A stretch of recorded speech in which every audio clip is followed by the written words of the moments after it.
satu teknik ataupun langkah untuk menanam tabiat baru dalam subconscious mind adalah imajinasi ataupun visioning. Sebenarnya seperti mana yang kita maklum, sesuatu yang tertanam dalam subconscious mind itu dinamakan faith. Faith ini adalah keyakinan. Dalam Islam juga, keyakinan atau keimanan yang yakin itu ditanam melalui bayangan ataupun membayangkan ataupun apa kita katakan visioning ataupun imajinasi. Begitulah Allah SWT menanam keimanan pada hari akhirat, keimanan pada hari kiamat, keimanan pada hari mahsyar. Semua bentuk keimanan ni Allah ceritakan dalam bentuk imajinasi.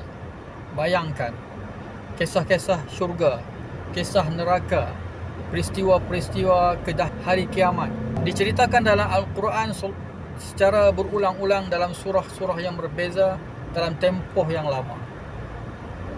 Kebanyakan surah-surah Makkiyah yang diturunkan di Mekah selama 13 tahun mengandungi kisah-kisah ahli syurga, kisah-kisah ahli neraka, kisah-kisah peristiwa berlakunya kiamat.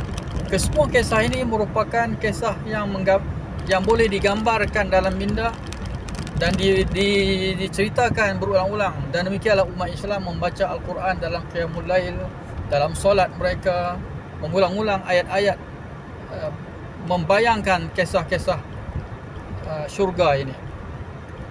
Kalau kita lihat di dalam surah An-Naba, Allah Ta'ala berfirman, Inna lil muttaqina mafazan hadaiqa wa a'naba wa kawa'iba atraba wa ka'san dihaqa la yasma'una fiha lagwan wala kizaba jazaa'an min rabbika ata'an hisaba. Tuan-tuan boleh melihat terjemahan surah An-Naba, ayat yang saya bacakan tadi, bagaimana Allah menggambarkan peristiwa ataupun kenikmatan yang dikurniakan oleh Allah Ta'ala kepada orang-orang yang bertakwa.